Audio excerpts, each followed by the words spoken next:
கதிர், ராஜி 2 பேருமே சேர்ந்து சாப்பிட்டுட்டு இருக்காங்க அங்கே ஆஃபீஸில். சாப்பிட்டுட்டே இருக்கும்போது ஒருத்தவங்க ஃபோன் பண்ணுறாங்க. அட்டன் பண்ணி பேசுகிறாங்க ராஜி. எனக்கு வண்டி வேணும் அப்படின்னு கேட்குறாங்க. அப்படியா, இருங்க நான் உடனே உங்களுக்கு நான் சொல்கிறேன் அப்படின்னு சொல்லிட்டு எழுந்து போகிறாங்க. இங்கே பாரு, ஒரு நிமிஷம் என்கிட்ட ஃபோனை கொடு அப்படின்னு சொல்லிட்டு கதிர் வாங்கி பேசுகிறாரு. என்னங்க வண்டி வேணுமா அப்படின்னு கேட்குறாரு. ஆமாங்க, நாளைக்கு போகணும், வண்டி வேணும் அப்படின்னு சொல்கிறாங்க. சரி, இது லஞ்ச் டைம், நான் சாப்பிட்டுட்டு இருக்கேன், ஒரு 10 நிமிஷம் கழிச்சு உங்களை நான் கூப்பிடுறேன் அப்படின்னு சொல்கிறாரு கதிர். ஓகேங்க அப்படின்னு சொல்லிட்டு ஃபோனை கட் பண்ணுறாங்க. அப்போ ராஜி கேட்குறாங்க, இங்கே பாருங்கள், கஸ்டமர்லாம் ஃபோன் பண்ணும் போதே நம்ம புக் பண்ணிக்கணும், அதுக்கப்புறம்னா அவங்க ஏதாவது நினச்சிக்க மாட்டாங்களா அப்படின்னு சொல்கிறாங்க. இங்கே பாரு ராஜி, நல்லா தெரிஞ்சுக்கோ, சாப்பாடுன்றது ரொம்ப ரொம்ப ரொம்ப முக்கியம், சரியா? அதை நம்ம எதுக்காகவும் விட்டு கொடுக்கக்கூடாது. அதுக்கப்புறம் நாம் அவங்க என்ன சொன்னாலும் நம்ம கேட்டு வண்டி அனுப்பலாம், அது ஒன்றும் பெரிய விஷயம் கிடையாது. அவங்க எதுவுமே நினச்சிக்கவே மாட்டாங்க, சரியா? நீ சாப்பிட்டு உட்காந்து படி அப்படின்னு சொல்கிறாரு. நான் படிச்சுக்கிறேன் அப்படின்னு ராஜி சொல்கிறாங்க. உன்னை பார்த்தா படிக்கிற மாதிரியே தெரியலையே அப்படின்னு சொல்லிட்டு கதிர் சொல்லிட்டு இருக்காரு. அதுக்குள்ளே அங்கேருந்து பாண்டியன் வராரு. வாங்கப்பா வாங்க, உள்ளே வாங்கப்பா அப்படின்னு சொல்லிட்டு அப்படியே கூப்பிடுறாரு. அப்படியே பார்க்குறாங்க. என்னடா எல்லாமே வருதா, நிறைய வண்டியெலாம் நல்லா போகுதா அப்படின்னு கேட்குறாரு. நிறைய புக் ஆகுதுப்பா, ஒன்றும் பிரச்சனை இல்லை அப்படின்னு சொல்லிட்டு கதிர் சொல்கிறாரு. வாங்கப்பா இங்கே உட்காருங்க அப்படின்னு சொல்கிறாரு. என்னடா இங்கே என்ன உட்கார சொல்கிற அப்படின்னு சொல்கிறாரு. ஆமாப்பா, நீங்கள் முதலாளி தான், உட்காருங்க அப்படின்னு சொல்லிட்டு கதிர் சொல்கிறாரு. அதே மாதிரி பாண்டியன் உட்காராரு. சுற்றி பார்க்குறாரு. இல்லை, இந்த பக்கமாக நான் போனேன், உன்னை பார்த்துட்டு போகலான்னு நான் வந்தேன் அப்படின்னு சொல்கிறாரு.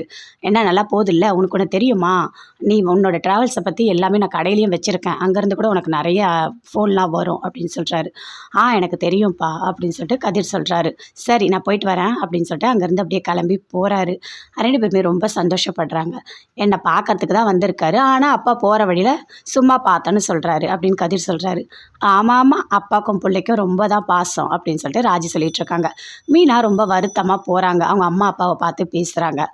என்னம்மா ஒரு மாதிரி இருக்க அப்படின்னு அவங்க அப்பா கேட்குறாரு. ஏன் உங்களுக்கு எதுவுமே தெரியாதா, நான் தனி கொடுத்துன போக எனக்கு பிடிக்கல, ஆனால் அவர் போய் தான் ஆகணும்னு கட்டாயப்படுத்துறாரு.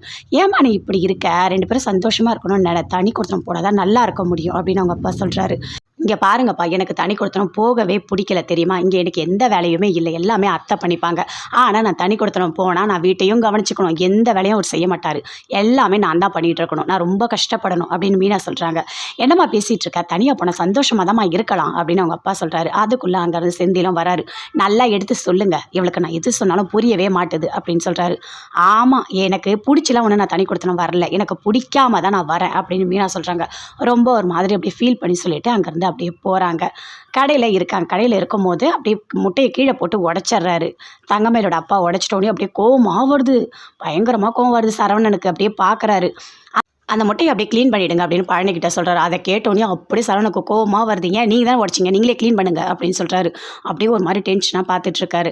அங்கேருந்து பழனி அவங்க அண்ணனை பார்க்கறதுக்காக போகிறாங்க. போன உடனே அங்கே எல்லாருமே பேசிகிட்டு இருக்காங்க. எப்படி இருக்க, நல்லா இருக்கேன்னு சொல்லிட்டு.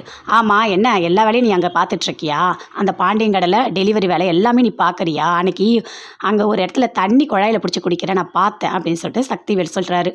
அதுவா, ரொம்ப தனித்தாக்கமாக இருந்து அதான் நான் குடித்தேன். இங்கே பாரு, அங்கே கஷ்டப்பட்டுட்டு இருக்காத, உனக்கு நான் சொந்தமாக ஒரு கடை வச்சு தரேன் அப்படின்னு சொல்கிறாங்க. எனக்கு கடலாம் ஒன்றும் வேண்டாம் அப்படின்னு பழனி சொல்கிறாரு. அப்படி சுகன்யா பார்க்குறாங்க. ஏன்டா அங்கே போய் கஷ்டப்பட்டுட்டு இருக்க, இங்கேயே இருடா அப்படின்னு சொல்லிட்டு அவங்க அண்ணன் 2 பேருமே சொல்லிட்டு இருக்காங்க.